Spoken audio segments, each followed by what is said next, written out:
une des choses que j'aimerais, alors je ne sais pas si ça vous a été communiqué de cette manière-là, mais c'est très en lien avec ce que je vis. C'est venu spontanément dans la conversation avec Sylvain. J'ai grandi dans une famille chrétienne, j'ai grandi dans l'église. Depuis l'âge de 14 ans, au sein des Fabricants de Joie, j'ai commencé à conduire la louange. Donc voilà le petit profil typique, grandi dans une église, petite église au départ, qui a grossi jusqu'à 500-600 personnes sur Paris, à Belleville, où j'étais même à temps plein dans l'église. Donc j'ai lâché mon job pour être investi pasteur jeunesse et pasteur louange.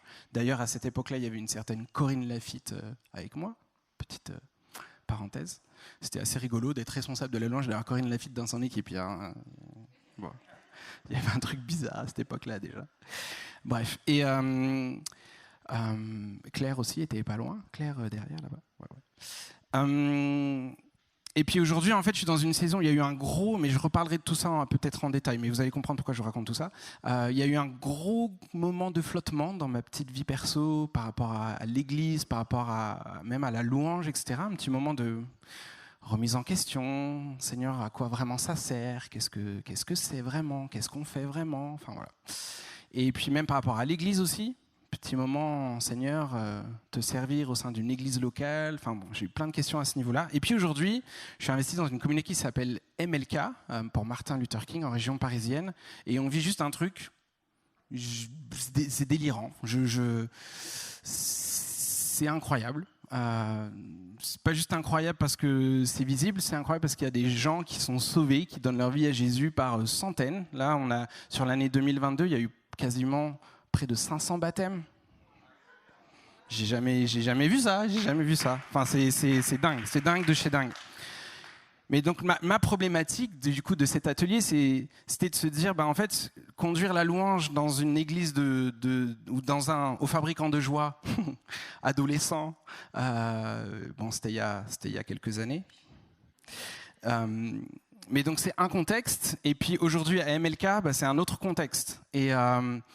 Et en fait, c'est la réalité du corps de Christ. Et ça, je parlerai de ça tout à l'heure dans la plénière. Je sais que c'est quelque chose qui est à fond sur mon cœur. Cette notion d'être membre du même corps.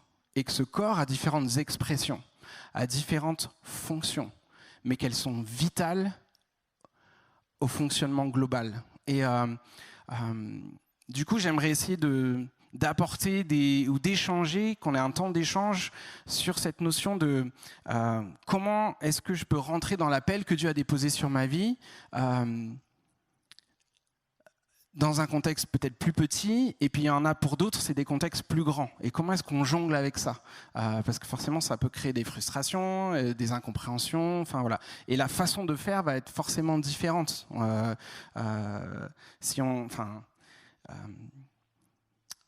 ne va pas arriver dans une réunion avec 20 personnes avec nos in-ear monitors, les séquences et tout le bazar. Enfin, je veux dire, c'est pas tellement cohérent, quoi. Il y a un gars qui remplit des stades en ce moment dans le monde entier. Il est tout seul avec sa guitare. Je tairai son nom. Non, Ed Sheeran, vous avez vu, Donc voilà, c'est le contre-exemple parfait. Mais voilà, on s'adapte quand même au contexte où on est. Donc c'est peut-être des choses sur lesquelles j'aimerais qu'on puisse partager, essayer de vous donner des choses clés de par ma grande expérience, mais surtout de vos expériences aussi à vous, et de pouvoir un peu vous outiller, enfin vous donner des outils ou des tips pour que vous fassiez pas des fois peut-être les erreurs qu'on a pu faire, que j'ai pu faire, que vous avez pu faire, et qu'on se les partage, et comme ça nous aide tous ensemble en fait. Et on grandit dans ce que Dieu nous a demandé de faire. Non mais c'est dingue parce que je ne sais pas si vous mesurez, et si on se rend bien compte, on aurait fait ce tour de table il y a 30 ans en arrière. Je ne sais pas si on aurait déjà autant de communautés avec autant de monde représenté sur une carte assez petite, en fait, même si je connais un peu le contexte de la Suisse. Et surtout, de vous entendre plusieurs dire « je compose des chants ». Il y a 30 ans en arrière, je pense que ça ne se disait pas trop. Différents instruments, il y a des instruments il y a 30-40 ans en arrière, mais jamais de la vie. La harpe, pourquoi pas, tu vois, dans une église. Mais alors, la batterie ou la basse, n'en parlons pas. Et là où je veux en venir, c'est juste nous rappeler, et le lien, ça va être le psaume 150, qu'on connaît tous. On lit le psaume 150 ensemble? Ou on le récite par cœur, ça dépend des versions que vous avez. Moi, je suis en version français courant. Alléluia, vive le Seigneur, glorifiez Dieu dans son temple, glorifiez-le sous la puissante voûte de son ciel, glorifiez-le pour ses exploits, glorifiez-le pour sa grandeur infinie, glorifiez-le en sonnant du cor, glorifiez-le aux accords de la harpe et de la lyre, glorifiez-le en dansant au rythme des tambourins, glorifiez-le avec la guitare, avec la flûte à bec, glorifiez-le avec les cymbales sonores, glorifiez-le avec les cymbales éclatantes. Que tout ce qui respire glorifie le Seigneur. Alléluia, vive le Seigneur. On pourrait prendre plein de textes où il y a différents instruments qui sont mentionnés dans la Bible, mais je pense qu'on est tous conscients qu'on vit une époque assez incroyable où le Seigneur est en train de redonner à son peuple cette expression de louange au travers de la musique. Et quand on étudie toute civilisation, je ne sais pas s'il y en a qui sont des passionnés d'histoire, quand on étudie même un peuple, les choses qu'on étudie, c'est quoi? C'est qu'est-ce qu'ils mangent, leur habitat ou comment ils habitent, et le côté artistique, en fait, la musique est là, en fait. Ça fait partie des choses qu'on étudie lorsqu'on regarde une civilisation ou un peuple ou une tribu, et on la définit un peu par rapport à ça. Et du coup, je trouve ça juste, je veux juste nous rappeler que cette notion de musique, cette notion d'instruments qui nous sont redonner quelque part, en tout cas dans notre expression de louange, en fait ça vient pas de nulle part. C'est pas tout d'un coup quelqu'un qui s'est levé, qui a eu une bonne idée. J'aime bien, rassurez-vous, on va pas faire une étude théologique là tout de suite, mais j'aime juste nous rappeler de là où on vient. En fait, c'est ce fameux passage, notamment d'Actes, Acte 15, où il nous est dit que dans les derniers temps, c'est l'apôtre Jacques qui est en train de parler. Il y a un contexte d'église, donc l'église de Jérusalem. Donc je vous rappelle juste aussi le contexte, l'église des Actes des Apôtres. Donc ils sont en train de vivre quelque chose de fort, multiplication, le peuple grandit, mais aussi qui dit grandit, dit croissance, dit quelques petites frictions. Non, mais ça, c'était que eux à l'époque. Nous, c'est réglé tout ça. Et au-delà du contexte, en fait, il y a l'apôtre Jacques qui cite le texte d'Amos, donc dans les prophètes. Il dit donc dans les derniers temps, je relèverai la tente de David. En fait, il faut que je le lise dans son exactitude, parce qu'en fait, il y a aussi récemment, il y a quelque chose qui m'a sauté aux yeux. J'étais là, mais c'est dingue, j'avais pas lu jusque-là. Après cela, je reviendrai, dit le Seigneur, et je reconstruirai la maison de David qui s'était écroulée. Je relèverai ses ruines et je la redresserai. Et écoutez la suite, le verset 17. Alors, tous les autres hommes chercheront le Seigneur, oui, toutes les nations que j'ai appelées à être miennes. Je relèverai la tente de David. Qu'est-ce qu'il y avait de particulier dans la tente de David? Allez, rapidement. Vous pouvez me dire ce qu'il y avait dans la tente de David? L'Arche de l'Alliance, mais notamment qu'est-ce que David a mis en place? Vous vous souvenez? Voilà, le service du temple. Et concrètement, qu'est-ce qui se passait dans ce service du temple? Ouais, la présence de Dieu, mais concrètement, en fait, les Lévites, ils faisaient quoi? Ils parlaient entre eux? Les instruments, en fait, les amis, les psaumes, ils sont nés de ces moments-là, en fait. Donc les Lévites étaient au service de étaient au service de la présence de Dieu. Alors, Sylvain, tu viens faire un... Non, mais c'est un truc que je veux vous inviter à...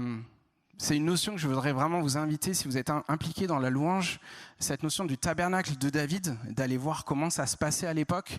Je vous encourage vivement à aller creuser là-dedans, parce qu'en fait, c'est complètement en lien avec ce qu'on est en train de vivre aujourd'hui. C'est ce que ce texte est là en train de nous dire, en fait. Cette tente de David qui est relevée. En fait, donc... Encore une fois, il y a un contexte de fou là, parce que David, il a été un roi très rapidement, devant ses frères. Vous vous souvenez comment ça s'est passé? Le truc, c'est qu'il n'est pas devenu roi du jour au lendemain. Ça a pris tout un process. Ça, des fois, on l'oublie. Mais ça a pris du temps. Et en fait, quand il devient roi, qu'il prend la place de roi, la première chose qu'il a voulu faire, et c'était juste génial, c'était enfin, on peut que le louer entre guillemets pour ça. Il a voulu vraiment mettre la présence de Dieu au centre de son royaume. Et là, donc la présence de Dieu à l'époque était marquée, symbolisée par l'Arche de l'Alliance. Et l'Arche de l'Alliance, à cette époque-là, elle était loin, très loin. Elle était cachée dans je ne sais plus quelle maison. Là, c'est moi, du coup, devant vous, qui suis mauvais dans ma théologie, qui aurait besoin d'une petite piqûre de rappel. Mais donc, David a voulu ramener cette Arche de l'Alliance au centre. Et en fait, on connaît toute cette histoire de la première fois où David fait ça. En fait, ils ont posé l'Arche de l'Alliance sur un char. Vous vous souvenez de ça? Et il y a un certain Uza, lévite, donc il connaît très bien, il connaît la loi. Hein. Souvenez-vous aussi là, dans le contexte de l'époque, le tout jeune, et surtout encore plus les lévites, ils connaissent la Torah par cœur. Enfin, je veux dire, ils grandissent qu'avec ça. C'est un cercle très fermé et ils sont en mode, comme moi, je vous parlais moi d'avoir grandi dans une famille chrétienne avec tous les clichés. Ben voilà, les lévites, pareil, le même cliché. Voilà. Et du coup, Uza, normalement, il savait qu'on ne touche pas au coffre de l'Alliance, à l'Arche de l'Alliance. Et c'est pour ça d'ailleurs qu'ils l'ont mis sur un char, parce qu'en fait, Et vous vous souvenez, donc Uza, l'arche va tomber, Uza essaye de rattraper, et en fait, Uza meurt sur le coup. Et je parlais de Matt Marvan tout à l'heure. Un jour, il a dit cette phrase qui m'a percuté, et je vous la délivre à nouveau. Il dit: la présence de Dieu, elle est trop lourde pour que ce soit qu'une seule personne qui la porte. La deuxième fois où en fait l'arche est revenue, ce sont les sacrificateurs qui l'ont portée. Et ce n'était pas juste le grand prêtre, c'était plusieurs sacrificateurs qui ont porté l'arche de l'Alliance. Et donc David a fait venir au milieu sur la colline de Sion. La cité de David, aujourd'hui, si vous allez à Jérusalem, c'est un endroit qu'on peut aller visiter, je vous encourage, c'est juste trop bien. Enfin bref, voilà, petite parenthèse. Et en fait, il a mis en place, et là aussi c'est super intéressant, je ne sais plus Sylvain dans quel passage c'est dans le Chronique et dans les Rois, où en fait, voilà, David va mettre en place, va appeler tous les Lévites, et ils ne vont pas seulement servir le peuple pour les fêtes, mais en fait, ils vont passer plus de temps à servir la présence de Dieu, en fait, à adorer Dieu autour de ce... Alors, je ne sais pas si concrètement c'était autour de l'Arche de l'Alliance, mais c'était forcément central. Et les instruments résonnaient 24 heures sur 24, 7 jours sur 7. Et ça m'interpelle parce que... Oui, je suis parti du texte de Acte 15 et de Amos. En fait... Pendant des années et des siècles, l'expression de louange de l'Église, elle a été hyper limitée. Et c'était uniquement que le piano, non, c'est pas le piano, c'était l'orgue, où ça a été beaucoup les chants. Tout d'un coup, il y a quelquefois eu les chants polyphoniques. C'était un peu nouveau, la polyphonie qui est arrivée dans l'Église. Mais c'était uniquement la musique classique, en fait. Bach a laissé un héritage de folie. C'était le premier conducteur de louange à payer à temps plein. À grand succès. Bref.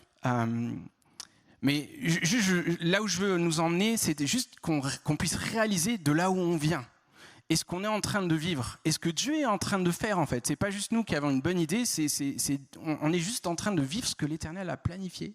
Et c'est juste trop bien. Et donc cette restauration du tabernacle de David, cette restauration de cette tente de David... et je ne veux pas rentrer trop dans les détails, mais voilà, je pense que c'est quelque chose qui nous est redonné de vivre, que nous sommes en train de vivre à petite échelle, mais que c'est un mouvement qui est dans le monde entier depuis 40, 50 ans. Et si vous regardez même, ce n'est pas juste une histoire du monde chrétien, si vous regardez l'explosion des styles de musique sur les dernières 30, 40 dernières années, ouais, c'est hallucinant en fait. C'est dingue. Enfin, moi, ça me percute en tout cas. Alors que pendant des siècles et des siècles, c'était que la musique classique, encore une fois. Donc voilà, juste pour nous aider un peu à réaliser, à donner un peu de hauteur, à essayer ouais, je suis un peu caricatural j'en suis conscient.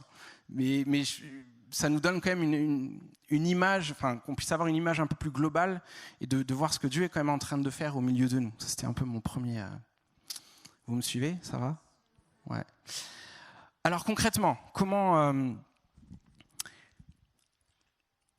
Donc là, en fait, on est totalement dans ce qu'on appelle, si on regarde les moyennes de taille d'église, de communauté, on est pile poil dedans, entre la cinquantaine. Alors l'église de maison, c'est vrai que c'est particulier. En fait, je suis passé, c'est trop bien, parce que moi j'ai eu un temps comme ça, en fait, les 6 années au milieu, on était en groupe de maison. Et franchement, je vais être hyper honnête, c'était dur, c'était compliqué. C'était chouette en termes de, forcément, en termes d'échange et de convivialité et de cœur à cœur, parce que là, tu peux pas te cacher, quoi. Mais par contre, en termes d'expression de louange, ben, j'avoue que c'était des fois un peu... c'est pas simple. Mais pourtant, il y a des choses à vivre. Et il y a de belles choses à vivre. Et je te parlais avec les enfants tout à l'heure. Moi, j'ai 4 enfants. Et cette notion de vivre des temps en famille, en fait, c'est primordial. Et vivre la présence de Dieu, elle se vit là aussi dans nos foyers, dans ces moments-là. Mais c'est aussi, du coup, une autre approche, c'est une autre problématique, c'est une autre... c'est une autre problématique. Mais peut-être qu'on pourra, tout à l'heure, on prendra peut-être un temps de questions-réponses et on pourra partager de notre expérience commune. Du coup, qu'est-ce que... un des trucs principaux, je pense, qu'on rencontre, là je vais aller dans des choses un peu techniques, un peu de base, sur nos instruments. Je vais m'inclure dedans. Qui dit petite taille, on a tous des boulots à côté, on a tous des emplois du temps de tarés. Mais si vous avez choisi en plus aujourd'hui, une après-midi, en tout cas de passer une journée entière sur ce qu'on appelle une journée des musiciens, avec une soif d'être formé, une soif d'apprendre des choses, c'est que vous êtes conscient que vous répondez à un appel que Dieu a déposé sur vos vies. Et du coup, quand on répond à un appel, on n'est pas toujours, et la Bible nous le montre bien, tous les hommes que Dieu a appelés, la majorité, ils ont tous dit « Non, Seigneur, pas moi, prends l'autre. » C'est pas vous un petit peu ? Enfin, moi, c'était souvent le cas. « Non, mais Seigneur, lui, il fait vachement mieux que moi. Vas-y, moi, non, c'est bon. » Après, il y a d'autres extrêmes. Hein. C'est « Seigneur, moi. » Et puis non, c'est pas ton temps, moi. Bon, c'est un autre extrême. Mais c'est intéressant de voir que dans la Bible, c'était très souvent les hommes que Dieu a choisis. Gédéon, il met la toison. Moïse, il bégayait. Enfin, voilà, pardon. J'essaie. Bref, et tout le monde voulait fuir. Tout le monde voulait pas forcément rentrer dans l'appel que Dieu avait sur sa vie. Mais les amis, si vous avez pris ce temps, c'est que vous êtes conscient que Dieu vous a appelé, qu'il vous équipe. Mais il y a des choses qu'on doit faire aussi de notre plein gré, où on doit aller travailler nos instruments. Et je vais essayer de vous donner quelques petits conseils. C'est peut-être des choses que vous avez déjà entendues, mais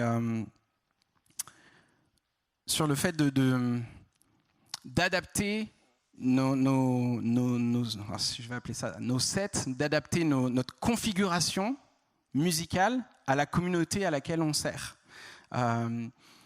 J'ai grandi, par exemple, pendant un temps, j'étais dans une église réformée. Au début, c'était pas... Alors,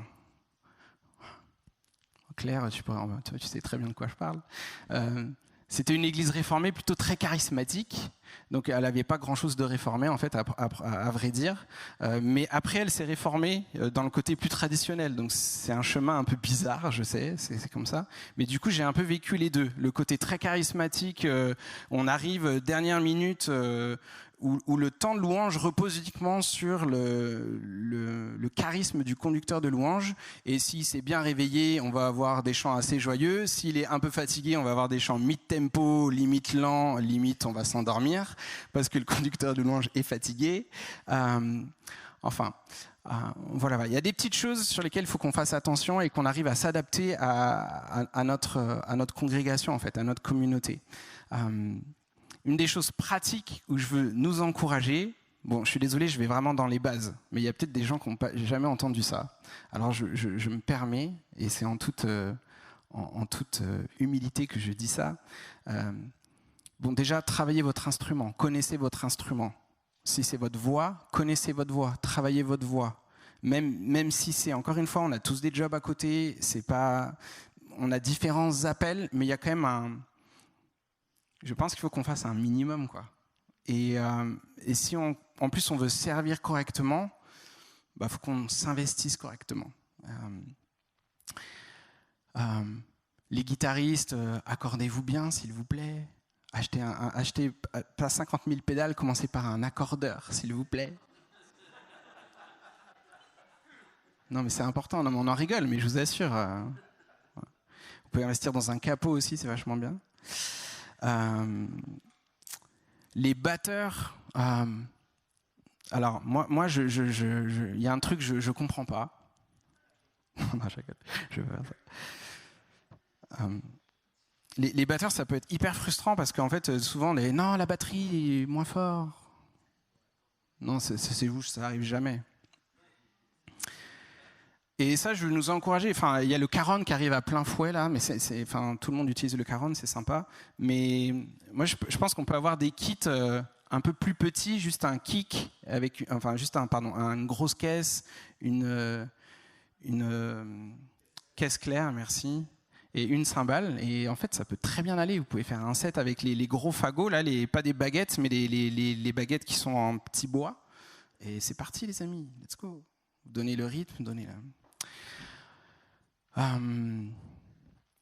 je suis désolé, je suis dans les trucs un peu techniques là, mais peut-être il y en a, ça vous parle pas, il y en a, j'espère que ça peut faire tilt. Et sinon, vous pouvez le répéter à votre batteur quand vous rentrez, tout ça, c'est bien. Non, un truc en tant que conducteur de louange, je trouve que de plus en plus, il faut qu'on fasse gaffe à ça. Quand on a écrit un chant, quand quelqu'un écrit un chant, normalement, il a fait un certain tempo. Le tempo, en fait, normalement, surtout quand on va produire quelque chose, le tempo, en fait, c'est pas genre juste « Ah ouais, ça va, si c'est sympa ». En fait, des fois, on va être au 0,5 bits par minute près. En fait, on va être à... En fait, le tempo, c'est important. C'est ce que je veux vous dire. Et c'est pas à négliger, en fait. Bien souvent, on se retrouve à chanter des chants. Qu'est-ce que je pourrais prendre comme exemple ? Des fois, il y a des chants à texte, et puis vous vous retrouvez à faire blablabla, à courir, et parce c'est plein d'énergie, mais du coup, alors que le chant, il était écrit à un tempo un petit peu plus bas, et du coup, on n'arrive pas à pouvoir chanter correctement.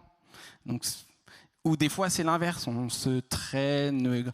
Hosanna, Hosanna. Enfin, j'exagère un peu, mais non, mais ça vous est jamais arrivé? Paul Baloche, il devrait... Non, c'est pas... il est très gentil, il viendrait pas vous gronder. Mais quoique Paul est très exigeant. Bref. Le Pierre, il fatigue. Qu'est-ce que je pourrais vous dire sur des choses concrètes? J'ai fait un petit virage des choses concrètes. Après, on va peut-être revenir à des choses... et aussi à un temps de questions-réponses. Je rigolais sur les batteurs, sur les bassistes, pardon.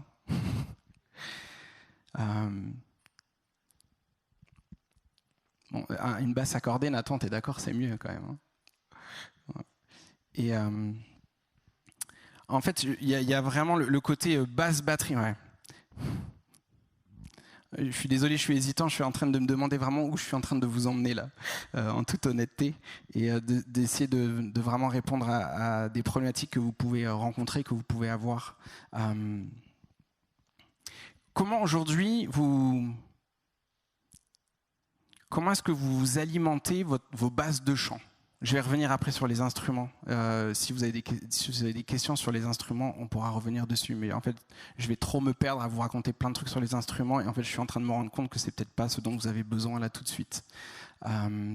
Comment est-ce que mais on pourra revenir dessus tout à l'heure, si vous voulez. Ou vous pouvez venir me poser des questions aussi directement. Comment est-ce que vous alimentez vos bases de chant aujourd'hui? C'est quoi un peu comment vous faites? Si vous voulez amener de nouveaux chants, donc à part écrire des nouveaux chants, et ça je veux vous encourager à le faire, mais sur les nouveaux chants, quand même je suis obligé de le dire. Avant de vous retrouver à chanter votre nouveau chant que vous avez composé dans la semaine et qui vous semble super sympa, genre c'est un super chant, et vous arrivez le dimanche matin, ou je ne sais pas, le samedi soir selon les dates de vos temps de célébration, de culte, j'ai fait l'erreur, moi, de venir avec mon chant. Ouais, écoute, mon super chant. Et Claire, je prends toujours cet exemple, mais c'est un exemple d'anthologie. Donc Claire qui est là-bas, tu peux faire coucou, qui est là.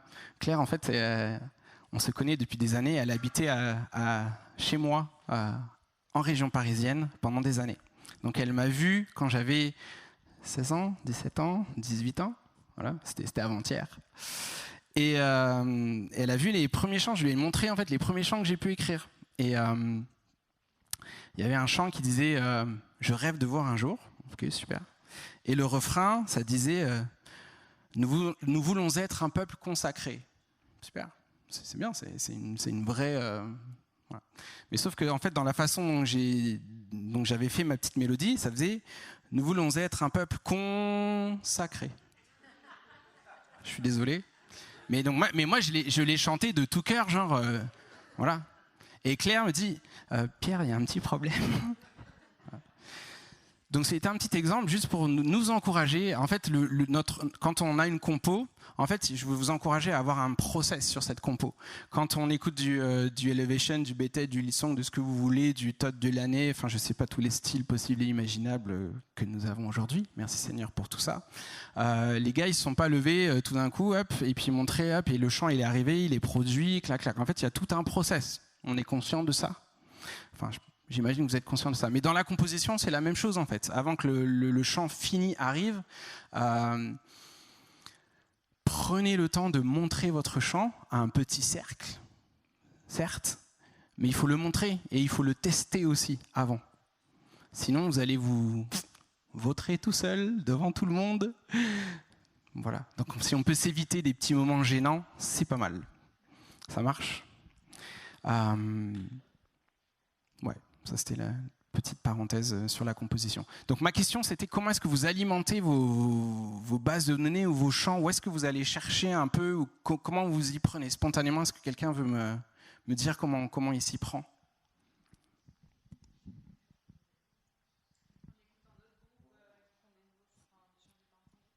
Mais du coup, tu trouves ça où? Ouais. Mais genre, c'est YouTube où tu suis, ou c'est Spotify? C'est quoi? Enfin, c'est quoi concrètement? Comment...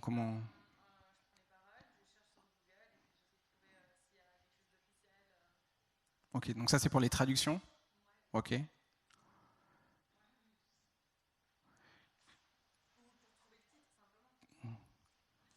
Mais concrètement, vous allez chercher où? Enfin,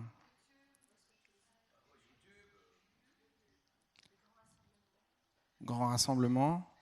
En fait, c'est une mélodie tout d'un coup qui vous parle. Vous dites, ah, ce chant c'est intéressant. Vous allez chercher, essayer Ok. Et, euh, et du coup, vous arrivez à trouver les accords, tout ça. Vous utilisez genre le jam.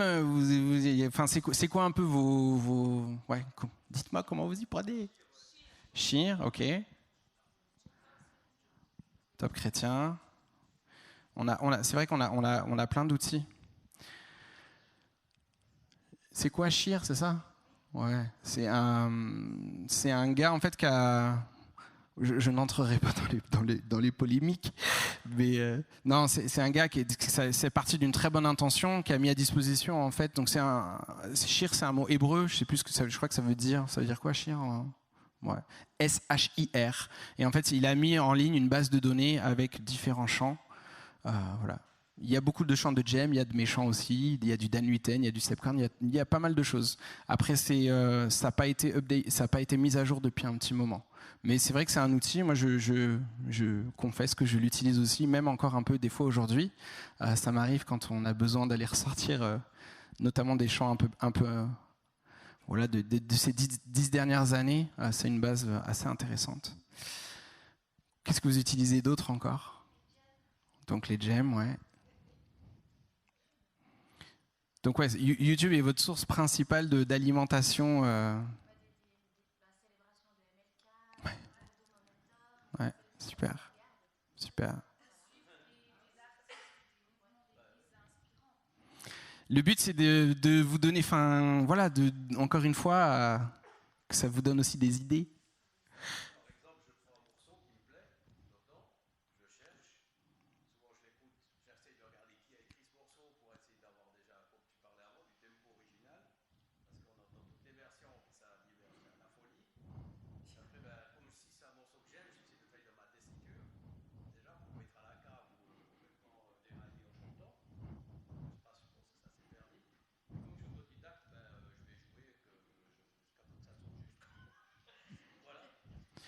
Super. En fait, il y a plein de points qui sont hyper intéressants dans ce que tu as dit et hyper encourageants pour chacun, chacune. Je veux nous inviter à faire ça.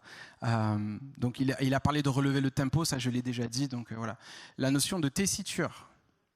Les gars, les filles, c'est sympa. Nous, les gars, souvent, on va aller chanter haut. Et du coup, les filles ne peuvent pas suivre. Et puis, sinon, les tonas qui marchent bien, en principe, ou qui mettent un peu. Ouais, seul, les filles, des fois, elles sont pas contentes. Hein. Les filles, on est plutôt en ré mi, tu vois. Ré, alors ré, c'est bon. Par contre, ré, souvent, nous, les gars, on est un peu genre dans la caverne. Mais bon. Donc, ouais, la tonalité, c'est hyper important si vous voulez que votre communauté chante. Si vous prenez un chant beaucoup trop, là, allez, exemple. Là, dimanche dernier, j'ai voulu prendre un chant. Je pense qu'on a tous vu le Alléluia à notre Dieu. Ça vous dit quelque chose avec Dan, Seb, Sam, Dena Moana. Ils ont fait ça à Paris, la plus belle ville du monde. Pardon, je ne peux pas m'en empêcher, je suis désolé, mais le Seigneur me pardonne mon snobisme parisien. Voilà.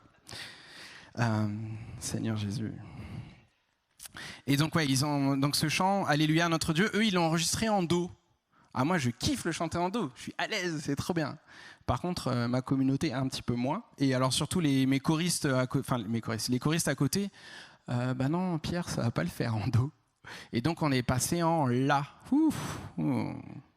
Alors moi, au début, en la, voilà, chanter dans la caverne comme ça. Bon, après, ça grimpe un peu. Non, mais du coup, j'ai dû adapter. Et il faut adapter. Et c'est important que vous trouviez la tonalité, vous aussi en tant que conducteur de louange, où vous êtes à l'aise, c'est bien, mais ça ne doit pas être seulement votre but à vous. Le but, c'est pas juste moi qui suis à l'aise, c'est le but, encore une fois, c'est que la communauté exprime sa louange. C'est pas juste moi qui doit être à l'aise dans mon chant, quoi. Ok ? Alors après, vous ne mettez pas non plus en danger. Il y a des trucs où on peut trouver un peu un juste milieu. Ou alors... dans les chants... Pardon, qu'est-ce que tu as dit ? Où aller ? Parce que oui, là, tout le monde... Ouais, oui, forcément. C'est plus simple pour eux. Ils n'ont pas encore mué, tout ça. Enfin, les gars. J'allais dire un truc et du coup, ça m'a coupé dans l'élan. La notion de tessiture. Dans les chants modernes, aujourd'hui, vous avez vu, des fois, on commence très bas, et ça grimpe, on va aller à l'octave. C'est un truc typique un peu de tous les chants modernes. Et du coup, un petit truc pour vous aider, alors même si vous n'êtes que deux à chanter, mais des fois, si vous avez un gars et une fille, vous pouvez avoir la fille qui va démarrer le couplet et le gars qui prend le relais sur le refrain. C'est un truc qui peut fonctionner. Je glisse les trucs. Enfin, moi, ça me sauve des fois, ça me sauve souvent même.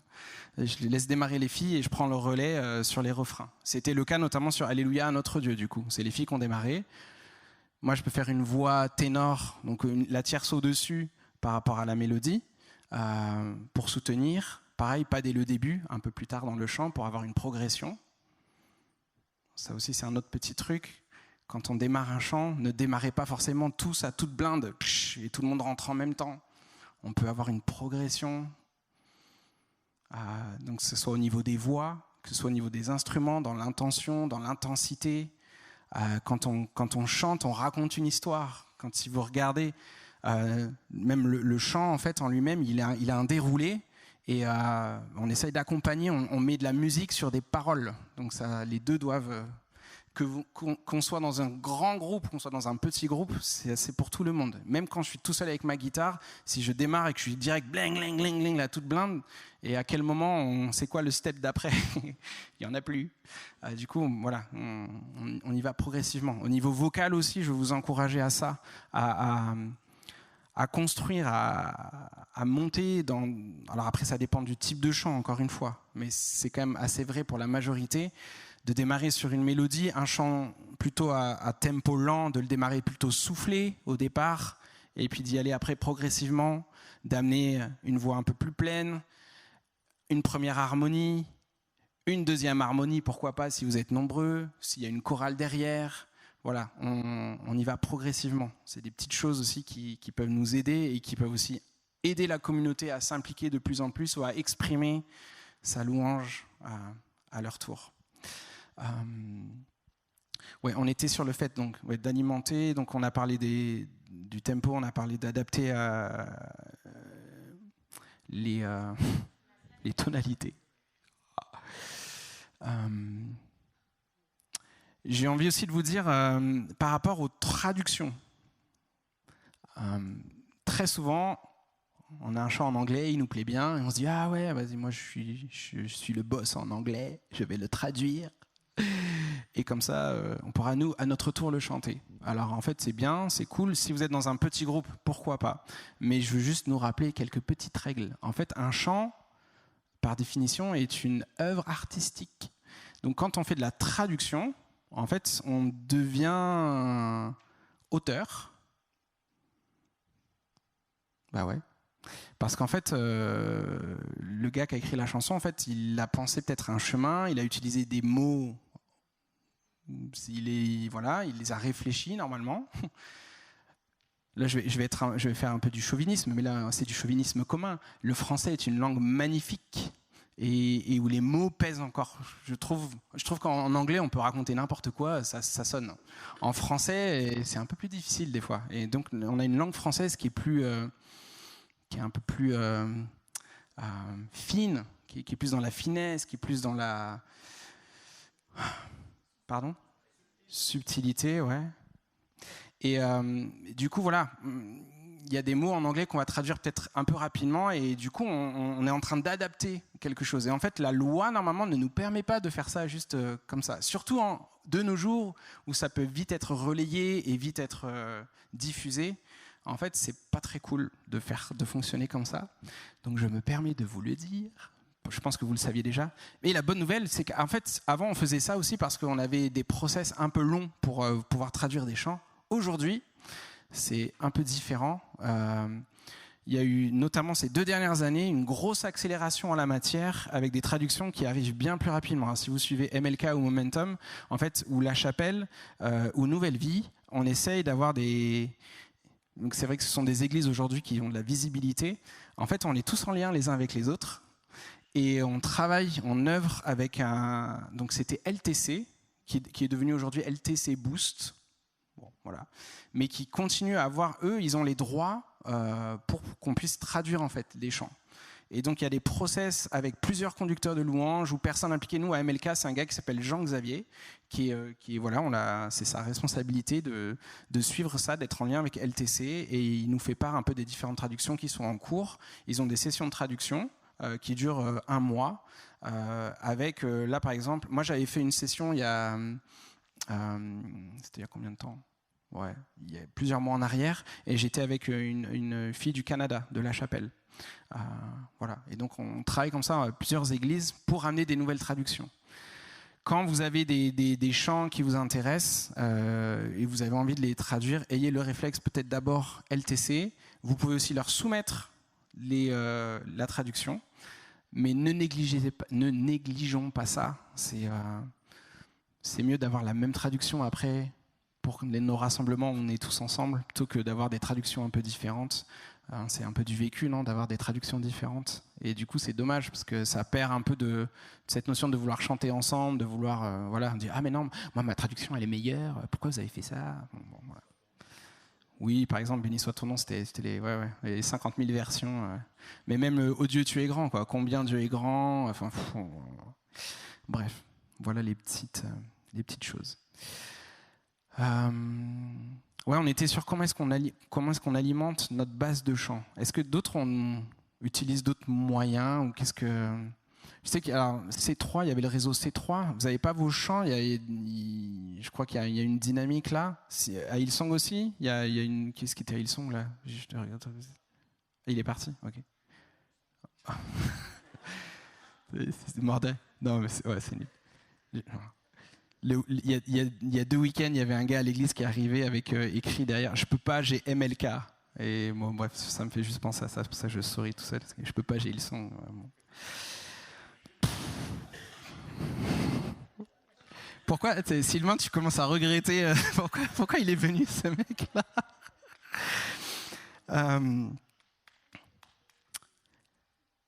Ouais, ce que je voulais dire, c'est qu'il y a des églises en fait où ils ont un mouvement un peu plus international, et puis donc il y a des chants qui sont traduits comme ça, et c'est aussi chouette. On chante tous des chants de Hillsong, hein. Et c'est cool. Il y a eu de bonnes choses toutes ces dernières années. Qu'est-ce que, vous voyez, des choses aussi un peu moins drôles. Qu'est-ce que je pourrais vous raconter encore, enfin vous dire. Déjà, est-ce que vous avez des questions jusque-là? C'est quoi moi? Comment est-ce que... En fait, je vous ai un peu...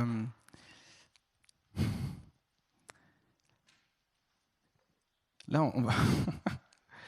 Je suis en train de le Alléluia à notre Dieu, par exemple, très clairement, quand le chant est sorti, je savais que c'était un chant pour la francophonie, en fait. Donc je savais qu'il allait être dans une songlist. Après, nous, on a tout un process. En fait, allez, je vais vous donner des infos sur je sais plus parler. Les coulisses, merci, de MLK. En fait, nous, il y a tout un process. Dans une grosse communauté comme ça, en fait, tu peux pas juste arriver à te dire, tiens, je vais faire ce chant. Parce que déjà, on est un collectif, sur le département louange, on est aujourd'hui 123. On est 15 conducteurs de louange. Et on essaye d'avoir une base commune, en fait. On a une base commune. On a un petit outil Drive, là, sur notre Drive, avec les chants, où, en fait, on a été intentionnel. On s'est dit, Seigneur, qu'est-ce que tu veux que ton peuple chante? Donc ça aussi, c'est une bonne question que vous pouvez vous poser. Il ne s'agit pas juste de chanter les chants à la mode, mais je pense qu'il y a des chants qui vont résonner bien plus fort par rapport à notre contexte, par rapport à notre communauté, par rapport à ce qu'on est en train de vivre. Si vous êtes en train de... Enfin, je sais pas, je prends un exemple qui me vient là. Typiquement, en petite cellule, si la communauté est en train de vivre, il y a une personne qui a été guérie, vous avez prié, ou c'est un temps de jeûne et prière. On va avoir des chants qui vont être plus dans l'intercession, qui vont être plus dans la consécration, parce qu'on est en train de vivre quelque chose de fort là, à ce niveau-là. Si c'est un temps de baptême, voilà, on va aller aussi sur des chants avec des thèmes plus sur la nouvelle naissance, ce n'est plus moi qui vis, c'est Christ qui vit en moi, enfin ce genre de chants. Donc se poser la question, qu'est-ce qu'on est en train de vivre, qu'est-ce que le Seigneur est en train de nous dire aussi, et est-ce qu'il y a des choses sur lesquelles on doit un peu plus appuyer, peut-être très largement, plus globalement pour tout le monde, sur le Saint-Esprit. On a pas mal de chants sur le Saint-Esprit, c'est pas mal. On a toujours besoin du Saint-Esprit, ça c'est pas optionnel. Mais peut-être que là, on est en train d'appuyer un petit peu plus à ce niveau-là. On est en train de vivre des choses à ce niveau-là. Donc on va aller chercher des chants plus sur ce thème-là. Oui, ta question, c'était comment est-ce que moi je fais? Et du coup, oui, non, j'étais sur la base de MLK. Et du coup, en fait, là, nous sur MLK, donc on s'est posé ensemble la question, et aussi on a différentes sensibilités en fait. MLK, il y a le côté, moi je suis pop à fond, d'accord, mais vous me faites faire du Israel Houghton, tout d'un coup, c'est un petit peu moins bien, quoi. C'est moins là où je suis à l'aise. Il y en a à côté de moi qui chantent et qui font ça bien mieux que moi. Là, typiquement, voilà, hier soir j'avais une réunion et normalement je devais être planifié le 11-12 mars, mais en fait on a vu ensemble que le 11-12 mars il y avait la chorale. Trop bien, la chorale. Et qu'en fait le premier dimanche du mois, donc le dimanche d'avant, du 4-5 mars, en fait là il n'y avait pas de chorale, mais c'était Patrick Bonhomme et Gauthier qui sont très black music, très chorale, très machin, qui étaient de service, et moi qui me retrouvais sur le week-end avec la chorale, avec un autre gars, le fameux Jean-Xavier, Jex, qui est plutôt comme moi, très pop, très... voilà. Et donc, on s'est dit, les gars, on peut pas switcher ça. Donc, adapter en fait les chants à qui on est. Ouais. Et ça va avec cette notion de laisser jaillir de nous quelque chose, en fait.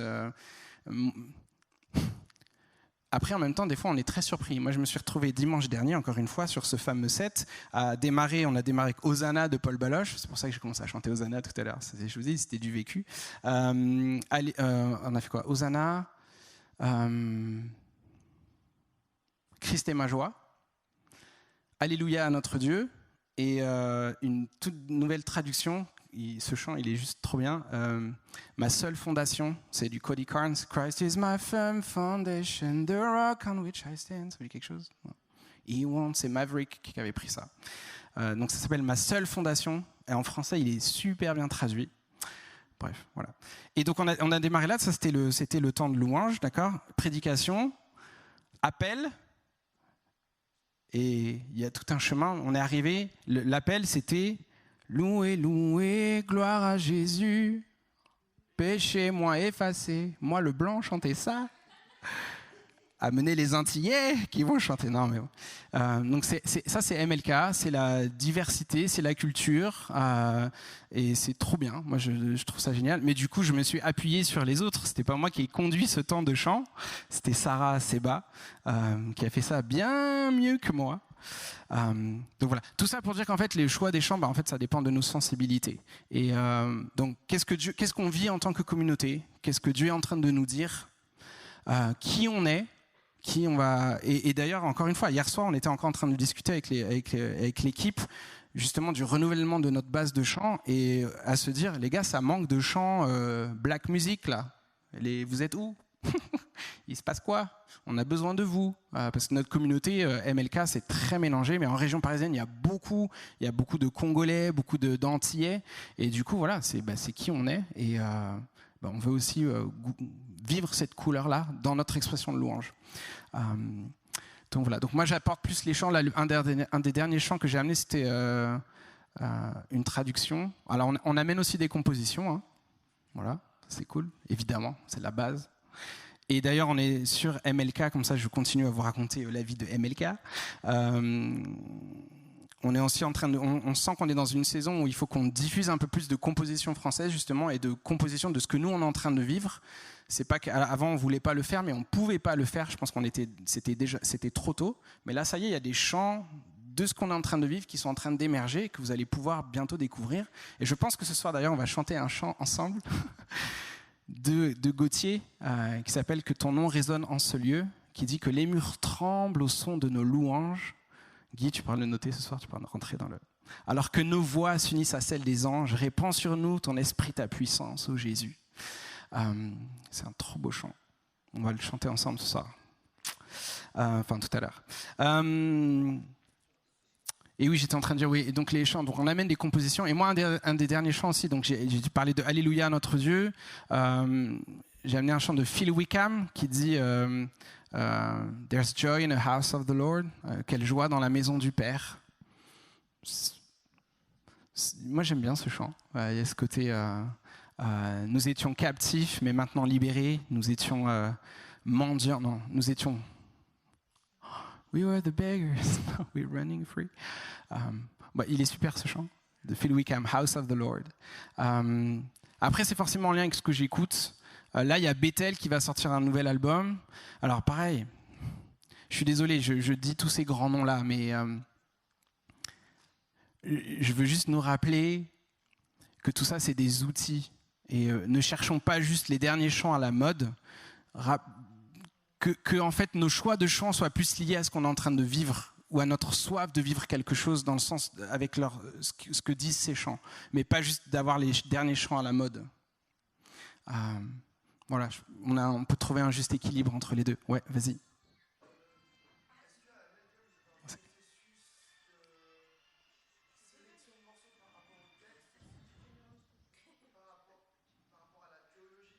Ouais.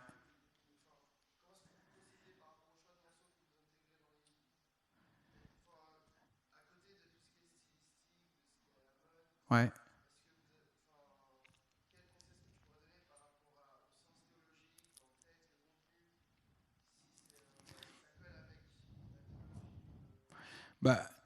Alors normalement,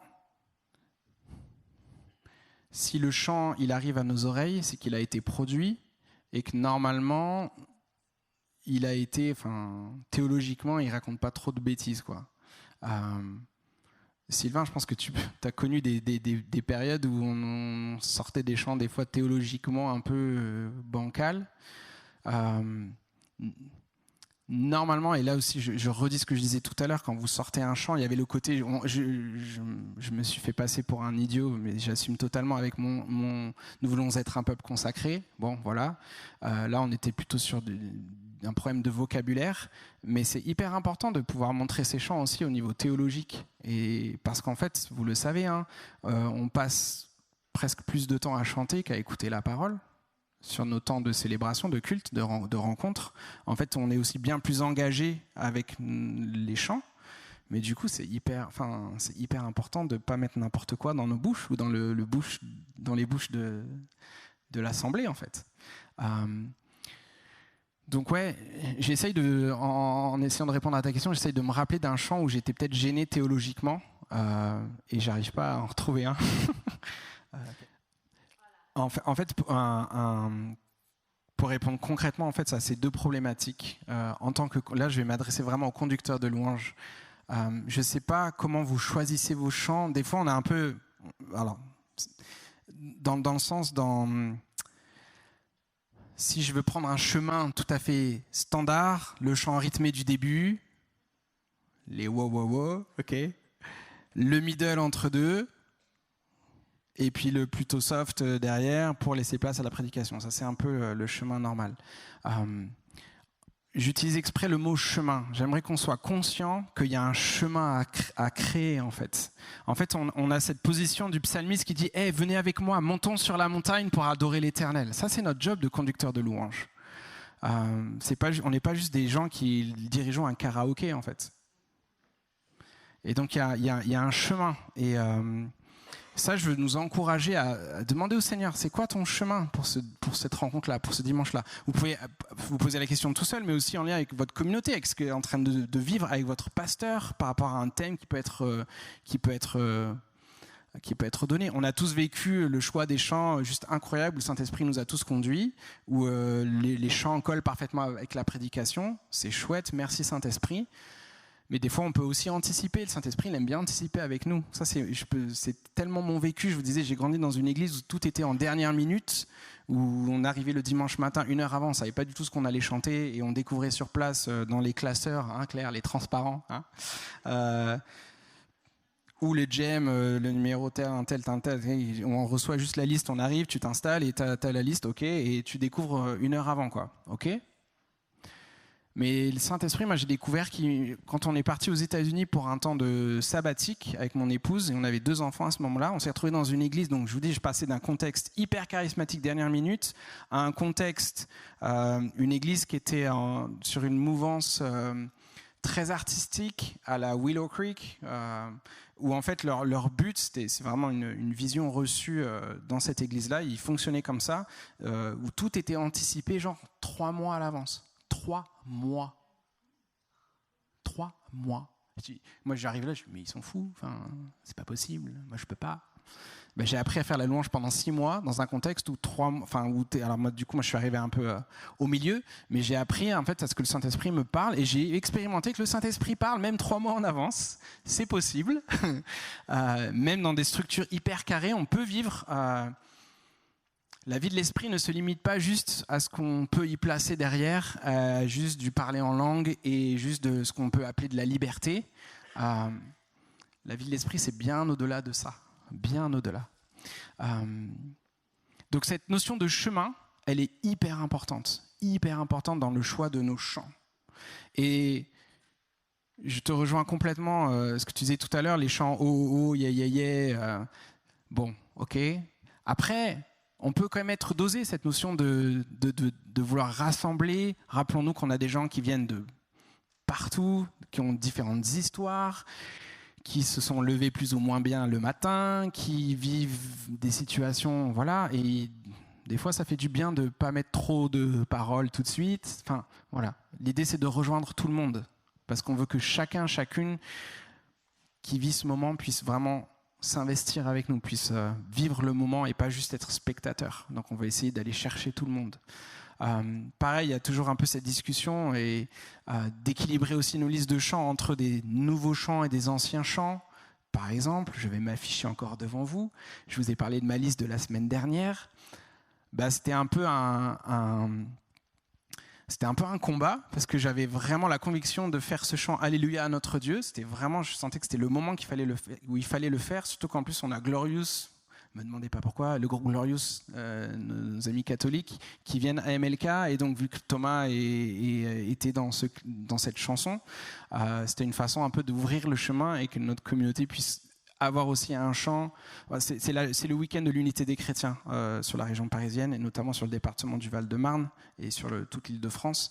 Et du coup, c'est pour ça que Glorious vient servir au niveau de la louange à MLK le 21-22 janvier. Donc du coup, pour moi, c'était important. Je vous donne toutes les explications. Et du coup, c'était important pour moi d'avoir un chant qui allait rejoindre et que Glorious allait pouvoir faire, mais qu'on l'ait fait avant, en fait. Et mon chant du moment, vous l'avez compris, tout à l'heure, je vous ai parlé de ma seule fondation, qui est un chant qui me fait vibrer totalement en ce moment, que j'ai déjà fait il y a quelques semaines en arrière et que je voulais refaire sur ce week-end-là. Mais, dilemme, 2 nouveaux chants pour la communauté collés, quoi. Donc j'ai un peu compensé en faisant une bonne vieillerie de Hosanna, d'accord ? Ouais, je fais exprès, on peut parler franc entre nous, c'est cool. Et un chant festif, joyeux, qui dit aussi quelque chose et qui est en lien. Il y avait tout un chemin. Lorsqu'on tourne vers Dieu, c'est les psaumes, psaume 34, lorsqu'on tourne les regards vers lui, on est rayonnant de joie. Et donc il y avait en te voyant, nous retrouvons la force de vivre. Donc il y avait cette notion de on veut et on accueille l'Éternel. Et donc le fait de tourner nos regards vers lui. Et après, quand on tourne les regards vers lui, on est rayonnant de joie. Donc Christ est ma joie, c'était cool de pouvoir célébrer Dieu rock and roll, quoi, non, en mode twist, c'était sympa. Mais voilà, donc ça, c'était 2 chants super connus. Mais derrière, j'avais mes 2 chants un peu récents, quoi. Et donc, gros dilemme, comment est-ce que je m'y prends ? Est-ce qu'il faut vraiment le faire ? Et donc, ça a donné lieu... alors là, j'étais tout seul en leader, donc j'ai discuté avec moi-même pour savoir si c'était très intelligent de faire ça. Et du coup, j'ai choisi au milieu de faire entre Alléluia et ma seule fondation, un moment aéré au niveau musical, donc plus de production et plus un temps où je laissais la salle vraiment chanter sur le Alléluia, tu es digne de nos louanges. Vous connaissez ce chant ou pas ? Sois loué, exalté. C'est Ben Cantlon. Ça date des années 2010, même avant. Enfin, pour nous, c'est un oldies. C'est limite cantique, quoi, presque. Non, mais c'est vrai. C'est un fait. Donc ça permettait de faire un peu le lien, de lier un peu tout ça. Bon, mais cette notion de chemin, de choix de chant ancien, chant nouveau, les amis, il n'y a pas de mystère. Il faut qu'on apprenne à faire un peu les deux, à doser entre les deux. Mais ce qui peut vraiment nous aider, vous m'avez entendu le dire tout à l'heure, et je veux nous encourager à aller dans cette dynamique-là. Le plus important, c'est de demander, Seigneur, qu'est-ce que tu veux que ton peuple chante sur ce week-end-là ? Est-ce qu'il y a quelque chose de particulier que tu veux que ton peuple proclame ce jour-là ? Et je veux nous encourager à nous poser la question. Ne choisissons pas juste nos chants pour les choisir ou parce que la communauté aime bien. Oui, ça rentre en ligne de compte dans le chemin qu'on peut créer. Soyons aussi intentionnels dans les chants de votre communauté, dans votre compo. Et c'est OK de faire une compo, peut-être de lâcher juste un refrain.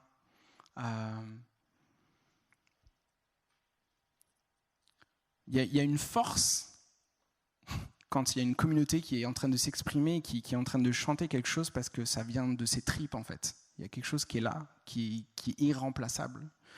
Et qu'il faut qu'on continue à stimuler et que ça jaillisse au milieu de nos communautés.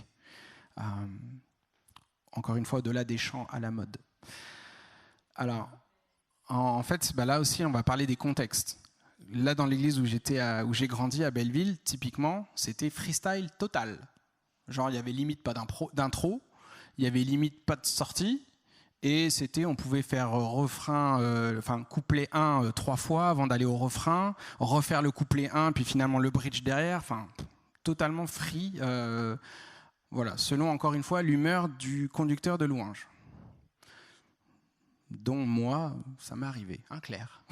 Voilà. Claire peut aussi en témoigner, il faut que je fasse gaffe à ce que je raconte. Et je dis pas que c'était pas bien, Mais je pense que des fois, j'ai un peu perdu l'assemblée, à faire mes trucs un peu trop un peu trop ressenti, et un peu trop, tiens, j'essaye ça, tiens, par là, trop lié avec mon ressenti du moment. Et je pense que là, ça rejoint un peu... Je pense que de mon côté, il y avait un peu un manque de préparation, en fait. Et peut-être pas tout ce qu'on est en train de dire là depuis le début. Il y a des choses où j'étais pas du tout conscient au départ quand j'ai commencé à conduire la louange. Moi, j'ai fait ça de tout mon cœur, tout ça. Il y avait quand même cette notion d'exprimer ma louange à Dieu. Et moi, je donnais tout ce que j'avais, mais sans trop me poser de questions sur forcément chant nouveau, pas chant nouveau, type d'arrangement, tout ça. Je fonçais tête baissée, quoi. Là aujourd'hui, MLK, autre contexte totalement. Et on sort, MLK, il y a ce que vous voyez, ce que certains ont vu aujourd'hui, c'est une forme, mais il y a 3 ans, les amis, on n'était pas là. Hein. Il y a 3 ans, c'est une église comme ici, MLK. Hein. On était une salle de 400 personnes, tassées comme ça. Il n'y avait pas de séquence. Moi, j'étais le seul Gus avec mes séquences. Hein, et j'étais avec mon ordinateur à côté, comme certains m'avaient peut-être déjà vu faire ça quand j'étais un petit peu plus jeune, avec mon ordinateur à côté à lancer mes séquences. C'est moi qui gérais live et je pouvais aller du couplet au refrain. Donc j'avais quand même toujours cette notion de... mais c'est moi qui faisais les signaux groupe, quoi. Couplet, refrain, bridge, on reprend le refrain et c'est moi qui dirigeais même les séquences devant, quoi. Aujourd'hui, juste plus du tout possible. À MLK, en fait, on a un ordinateur derrière, on a un directeur musical derrière qui, en fait, qui a le rôle de conducteur de louange aussi et avec qui, en fait, on travaille. Alors moi, j'ai les 2 casquettes, donc c'est cool, c'est plutôt bien. Je m'en sors plutôt pas trop mal. Parce que je sais comment ça se passe pour le directeur musical. Mais donc il y a forcément un échange et un travail en commun. Et cette notion, et j'en parlerai tout à l'heure, cette notion de travail en équipe, je ne l'ai jamais autant expérimenté que depuis ce qu'on vit là depuis 2 ans et demi. Parce qu'en fait, je ne peux plus juste aller avec ce que je ressens, mais je dois l'avoir préparé en amont avec toute mon équipe. Après, oui, je parlais du temps sur Alléluia, où j'ai laissé un peu de temps entre les 2 chants, entre le Alléluia notre Dieu et ma seule fondation, où là, je dis le petit refrain sois loué et exalté, où là, ok, il y avait libre place à l'impro, mais c'est vrai que c'était seulement à cet endroit-là. Mais on apprend... Avec tout ce que je vous ai raconté, l'histoire du chemin, l'histoire de se préparer, il y a quand même après des moments où tu sens qu'il est en train de se passer quelque chose et on n'a pas envie de le louper. Et on apprend petit à petit à plus être en train de subir une structure, à subir une production, mais à se rappeler qu'on est en train d'exprimer notre louange, notre adoration, et qu'il y a peut-être quelque chose sur lequel on peut appuyer. Et par exemple, là, sur ce dimanche-là, Christ est ma joie, les séquences terminées, le chant terminé, pouf, ok, ça meurt, hop. Et en fait, je sens qu'il y a quelque chose, il y a plusieurs personnes dans la salle. Et moi, le premier, je savais que pour ma vie, j'avais encore besoin de déclarer que la joie de l'Éternel était ma force. Et qu'il y avait quelque chose à vivre dans le fait de célébrer de manière exubérante, en fait. Et de déclarer que oui, Christ est ma joie. Et je n'aurai pas honte, je n'aurai pas peur de déclarer qu'il est ma joie. Let's go. Et du coup, j'ai relancé. Et le DM, il a tout de suite capté que je relançais et il a suivi, il nous a relancé le clic dans les oreilles. Il est reparti du bon endroit. Bon voilà, mais ça c'est parce qu'on se connaît, on vit ensemble déjà depuis un moment et du coup ça a pu se vivre comme ça. Mais donc oui, en fait, on est sans cesse dans cette recherche de préparation, mais on veut quand même laisser un peu de place à la spontanéité et on jongle en fait avec ça. Il faut trouver le juste équilibre. Encore une fois, enfin voilà, vous l'avez compris par mon histoire. Il n'y a pas un truc qui est faux et un truc qui est juste.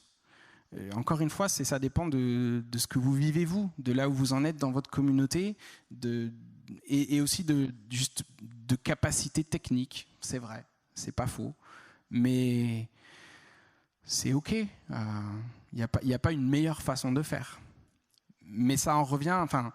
Encore une fois, vous avez capté qu'à MLK aujourd'hui, si j'arrive sans clic, sans production, sans rien, je vous assure, si vous regardez les cultes il y a 2 ans en arrière, c'est flagrant les chants où il y a une production et les chants où il n'y a pas de production. Vous faites ouh, ah ouais. Bon, voilà. Vous allez voir aujourd'hui un concert de n'importe qui, n'importe qui. Dans ces concerts très intergénérationnels, très communautaire en fait. Donc je pense à des groupes comme Coldplay. C'est des trucs que j'ai été voir, du coup, voilà. Gamin, je me souviens d'un Jean-Jacques Goldman, même d'un Francis Cabrel aujourd'hui, qui sont donc des artistes très intergénérationnels. Jennifer, je dis ça parce qu'il y a des musiciens qui jouent avec eux, c'est pour ça. Le Josh. En fait, vous avez des tracks qui tournent derrière et qui viennent un peu grossir le son, qui viennent un peu grossir la production et qui, en fait, viennent embarquer un peu tout le monde. C'est un souhait, c'est pas juste pour faire bien, c'est vraiment un souhait de venir capter l'attention de tout le monde, en fait.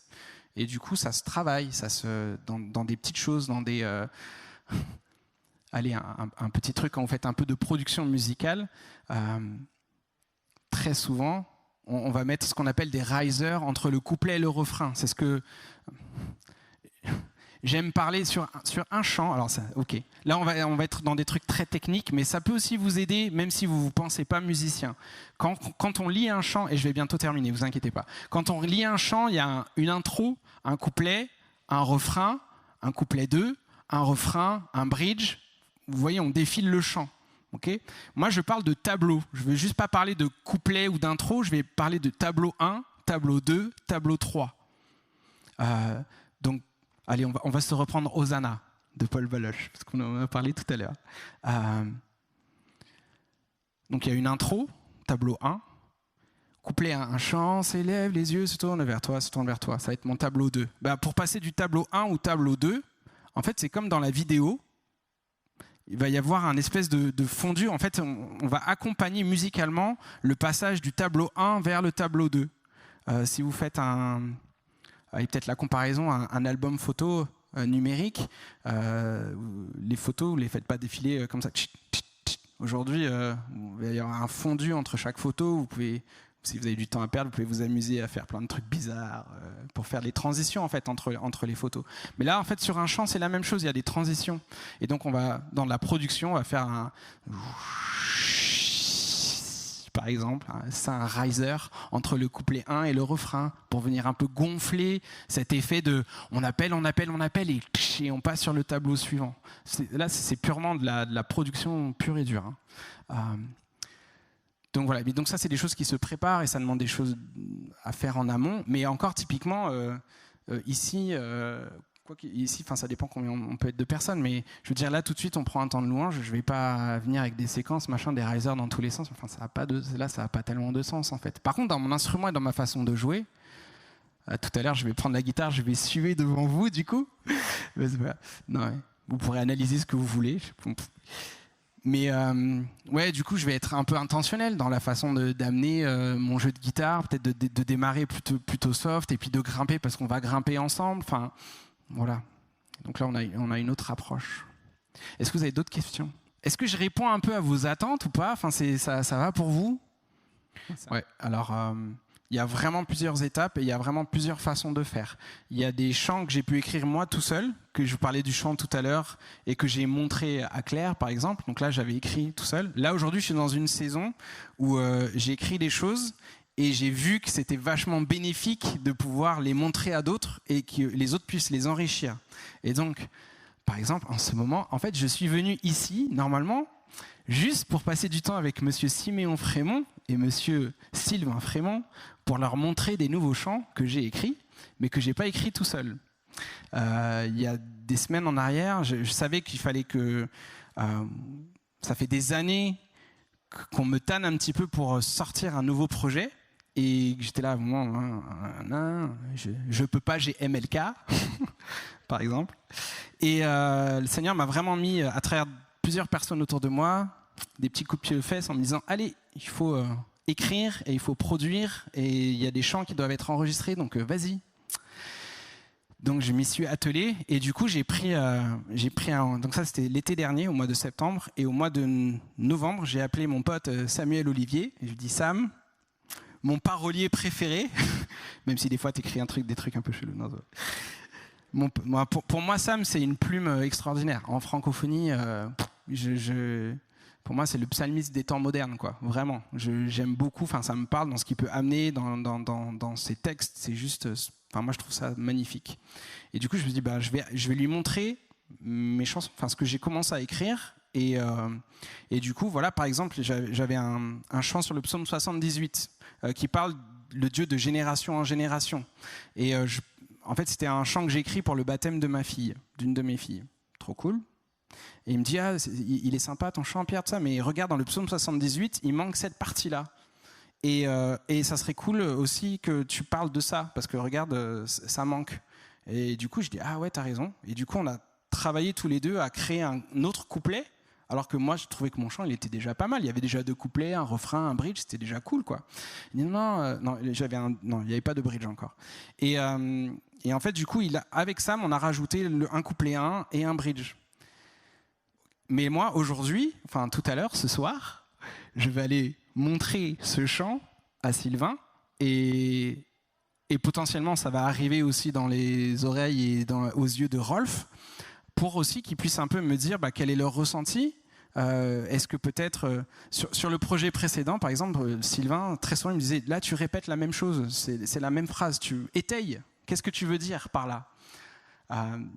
Donc à me pousser peut-être à donner quelque chose de meilleur, en fait. Et donc on a tout à y gagner à pas juste venir avec sa compo tout seul. Des fois ça peut être frustrant parce qu'on se dit ah mais c'est pas ce que j'avais écrit, tout ça.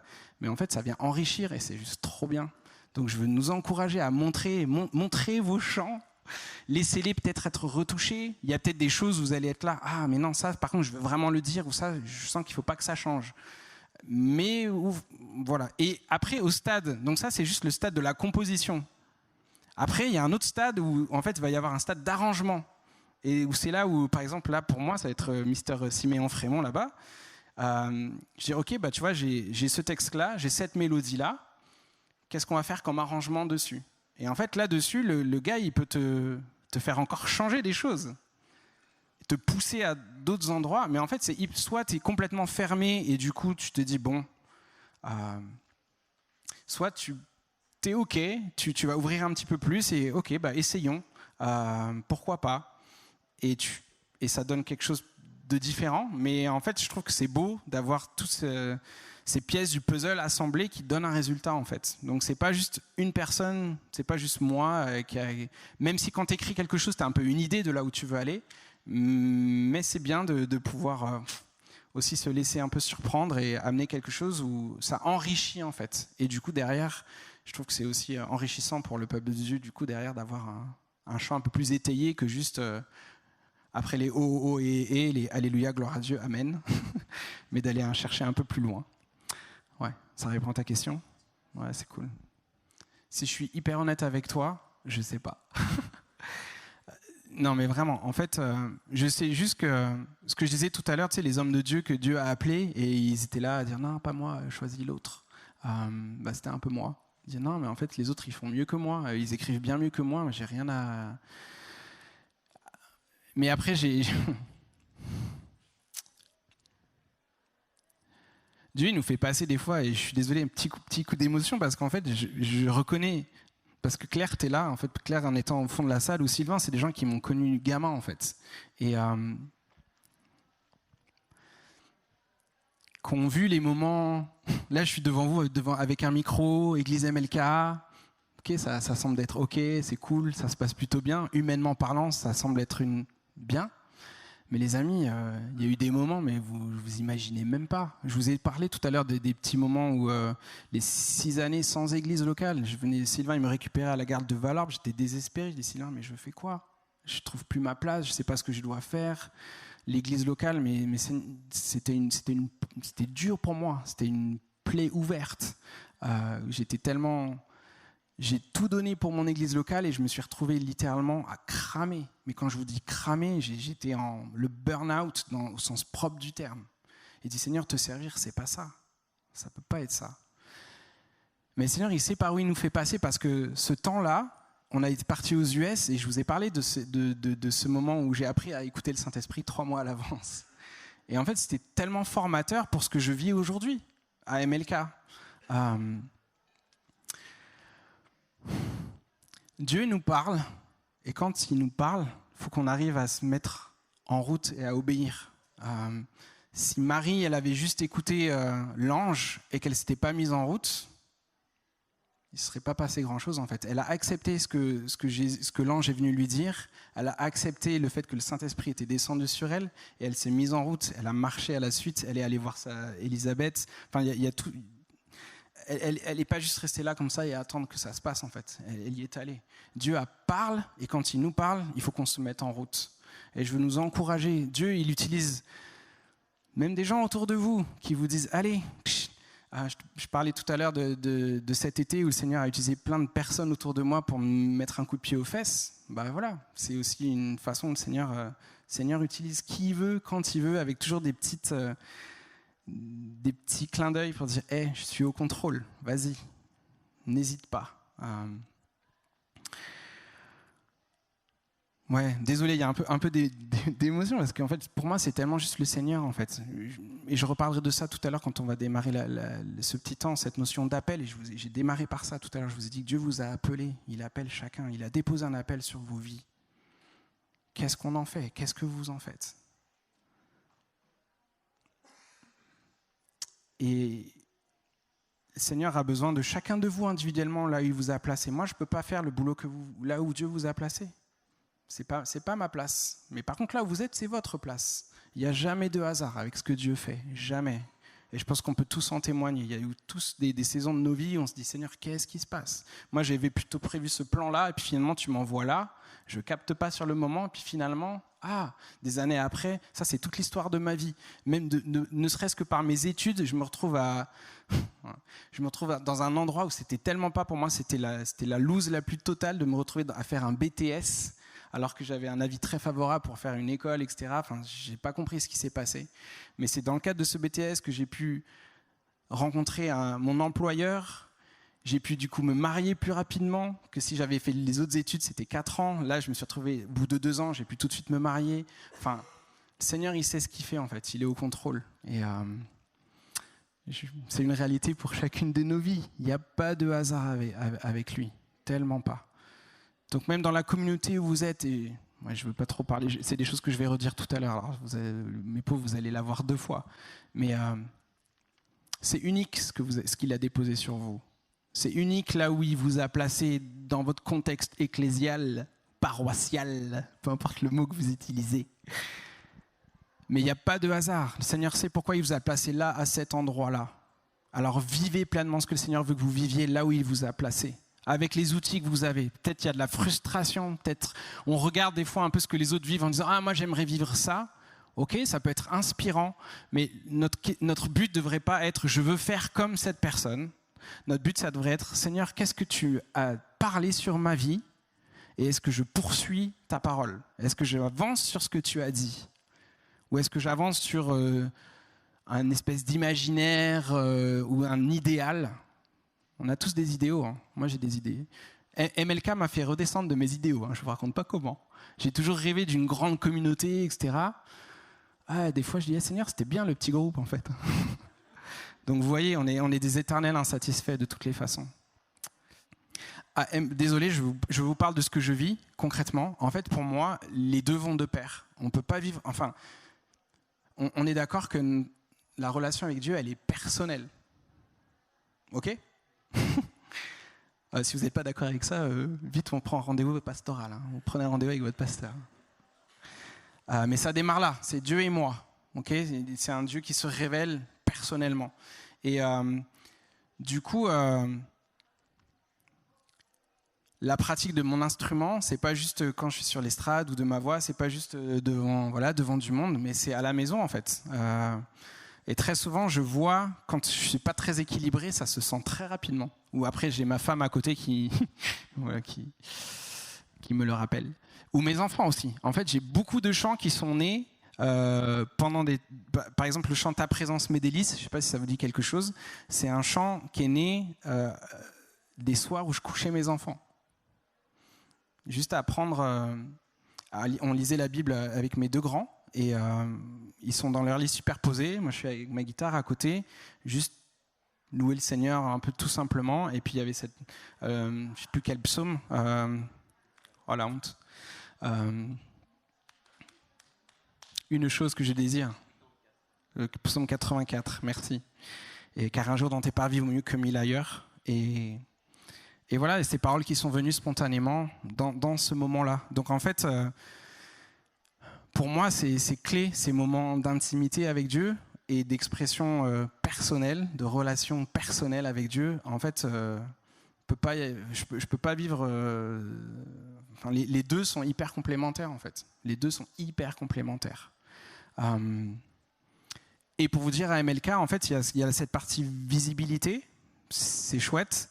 Et les amis, on a tous les lundis soirs, pour tous les équipiers, donc toutes les personnes qui servent dans n'importe quel service de l'église, on a une maison des parfums. C'est un endroit où on apprend en tant que communauté à servir la présence de Dieu. Il n'y a pas de sono. On est 80 personnes, on se pète la voix. C'est un temps libre. En fait, la règle, c'est tout le monde peut s'adresser à Dieu, tout le monde peut lire, donc tout le monde peut prier, s'adresser de manière verticale à Dieu, lire la Bible. On n'a pas besoin de demander, il n'y a pas de micro, donc tout le monde peut interagir à n'importe quel moment. Seulement si quelqu'un reçoit une parole, là du coup il vient la soumettre, il y a quelques responsables qui sont là et avant de la libérer à la communauté.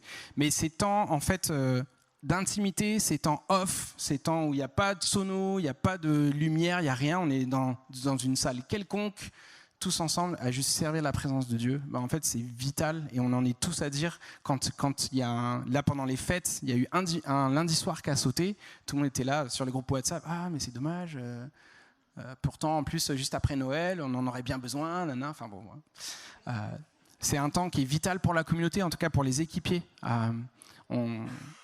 donc ouais, on a besoin des deux, vraiment, et s'il vous plaît n'idéalisez pas quelque chose de grand, quelque chose de... Enfin voilà. La question derrière, c'est qu'est-ce que Dieu veut qu'on vive ? Qu'est-ce qu'il nous appelle à vivre ? Et est-ce qu'on répond à cet appel ? Ça, c'est la question qu'on doit tous se poser. Ouais. Dernière question, et après je vous libère. C'est cool ? Si vous avez des questions après plus perso, n'hésitez vraiment pas à venir me voir. C'est avec grande joie que je veux bien parler avec vous, prier aussi avec vous, avec grand plaisir.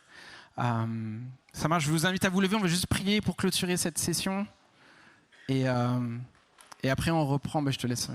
C'est 4, ok, cool. Merci déjà à tous d'avoir eu compassion de moi et de m'avoir écouté jusque-là.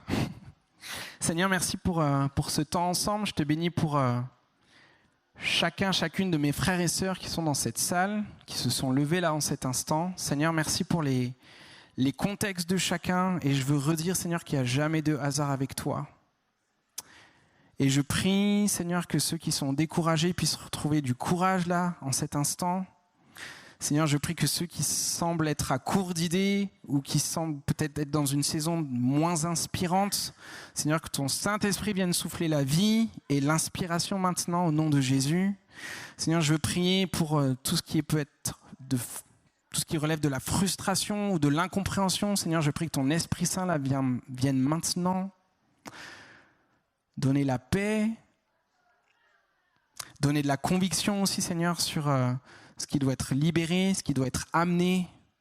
Seigneur, je te prie aussi pour les chants nouveaux, pour les compositions, que ça puisse jaillir avec humilité, certes, mais aussi avec assurance dans le nom de Jésus. Et Seigneur, je prie que tu inspires chacun, chacune, que ce soit un musicien, que ce soit un chanteur, que ce soit un conducteur de louanges. Seigneur, qui vient souffler ta vie dans tout ce qu'on peut être et dans tout ce qu'on peut préparer week-end après week-end. Et Seigneur aussi, je veux prier pour la pertinence dans tout ce que chacun peut amener dans sa communauté. Seigneur, que chacun puisse être aiguisé, pertinent dans ce qu'il est en train de vivre. Je prie aussi pour dans nos temps d'intimité avec toi. Et je pense là pour plusieurs d'entre nous, je veux prier pour un déclic et le fait qu'il y ait des choses qui se vivent maintenant dans l'intimité. Au nom de Jésus.